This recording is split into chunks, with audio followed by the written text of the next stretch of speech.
Hello and welcome once more to this Red Gaming Tech video. Myself and Marta, where as always I'm here with the latest news from the tech world in the last 24 or so hours. We've got a lovely pick and mix of news items for you today, and we're going to start off today's proceedings with some news from Intel as a next generation Atom has been spotted on GFX bench.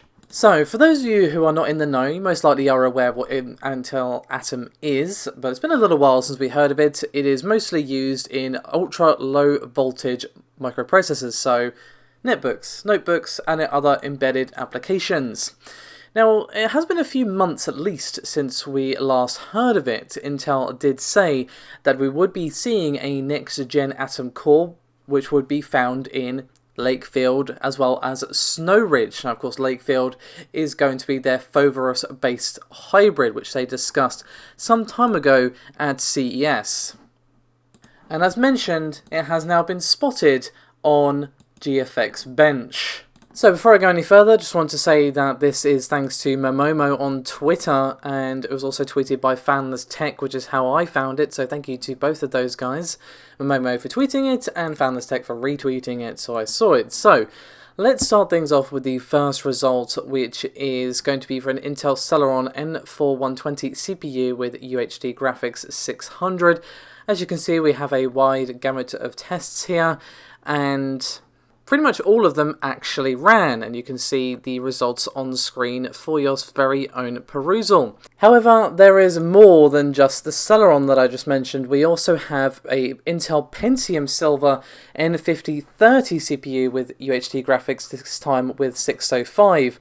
Unfortunately, we do have less results here that actually ran. For example, neither of the Aztec Rowan's tests actually ran, and only the Card Chase and 1440 Manhattan actually ran. We didn't see many of the other tests actually execute, unfortunately, but you still can see them on screen for your perusal. So, a little bit of a peek at what Intel is up to with Atom. What these processors will end up being in is really tough to say, but hopefully we can get more information about both of these as time goes on. But let's move on from Intel, shall we, to Nvidia, as we have yet more rumblings of the RTX 2080 Ti Super. Now, of course, we've been talking a lot, basically over the last few months, about Nvidia's Super line of Turing cards and how it has done a pretty decent job of addressing the main complaint about Turing, which of course was the high price versus performance, and it didn't really deliver that impressive performance per dollar, especially at the top end. Obviously, Super was much improved in that regard, and I've also speculated that they might have seen less of a pushback against Turing if they had launched with something like the Super in terms of price versus performance. But of course, there has been something glaring by its omission, that being the 2080 Ti Super. The 2080 has a Super variant, but not the very tip-top flagship graphics card. But what we have actually seen is multiple references to a 2080 Ti graphics card were spotted on INNO3D website, should I say, and this was spotted by Kamachi on Twitter, whose name you should be very, very familiar with by this point. So, unfortunately, we don't have really that much information. It was just a TNC's page for promotions. So, basically, they're giving away some games with GPUs, like pretty much every GPU ever. We've got Control, Wolfenstein, Youngblood. So what we can see among the list of applicable graphics cards is a very important mention, or mentions actually, because we see the INNO3D GeForce RTX 2080 Ti and the RTX 2080 Ti Super. Now, the reason I highlight the fact that the 2080 Ti is listed, because, well, you could argue that it was just a mistake. Perhaps, you know, they meant to put in the 2080 Super or something like that. You know, it could be argued that it was an error. But I think that it is supposed to be there, just not yet. The error they've made is posting this information ahead of time. Now, of course, we should not take this as 100% confirmed, but with all the chatter that we had not too long ago about the existence of this card, it definitely lends some credence to those rumours. And in my mind, what also kind of strengthens this particular piece of news is the fact that the mention of the 2080 Ti Super has since been removed, with nary a whisper from Nvidia about it.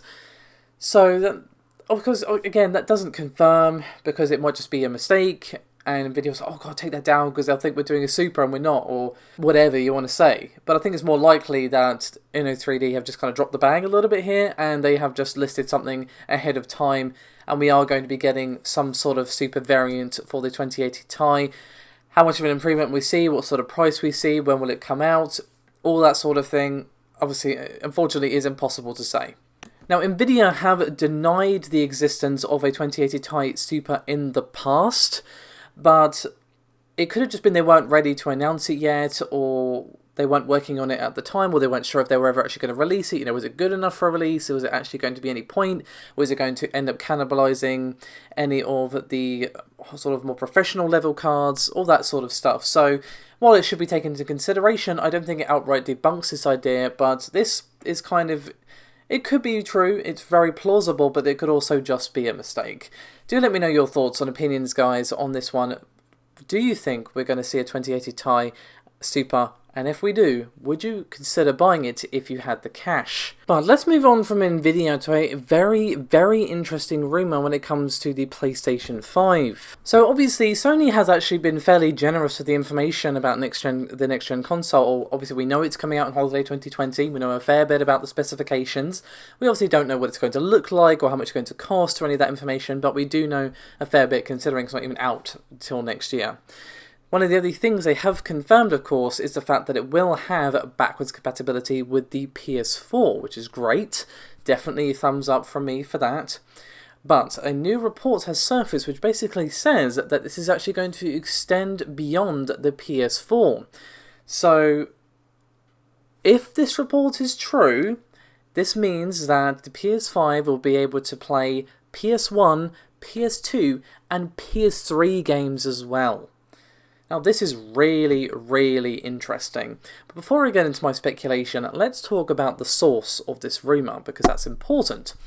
So we have a tweet from PSE Rebus, who basically says, quote, do not dispose of, trade or sell your PlayStation, PlayStation 2, PlayStation 3 or PlayStation 4 games, and then a bunch of hashtags. So this person has proven themselves to be pretty reliable when it comes to leaks for video game related stuff. But the thing that really raises my eyebrow on this is the fact that they're claiming that it's going to be able to play PS3 games. I could totally buy it being like PS1, PS2, PS4. Cool. That would not be that weird. But the PS3, as we know, had a very strange architecture that made it hard to develop for, and it's very, very different to that of the PS4, which had a more PS4-like, PC-like architecture, should I say, which made it much easier to develop for, especially when you're talking about making games cross-platform with not only the PC, but of course the Xbox One as well, because the Xbox One also had a very PC-like architecture. So I just wonder about the amount of work that it would actually take to be able to make a system like that, to play a PS3 game, which is built for the very odd PS3 cell architecture. Now I'm not saying it's impossible, it's outside the realms of possibility, of course it isn't. Sony may have some tricks up their sleeve, but it definitely raises my eyebrow and kind of put some doubt over this particular report. But, I mean, I would love it. Don't get me wrong, I would love for this to be true, because there's a bunch of games on PS3 that I never played that I just never had the chance to, because in that particular generation I was a student and I couldn't afford the PS3, so I got the Xbox 360 instead, just because it was significantly cheaper, even new. I didn't get it new, I got it pre-owned, but that's not the point. Even pre-owned, PS3 was expensive.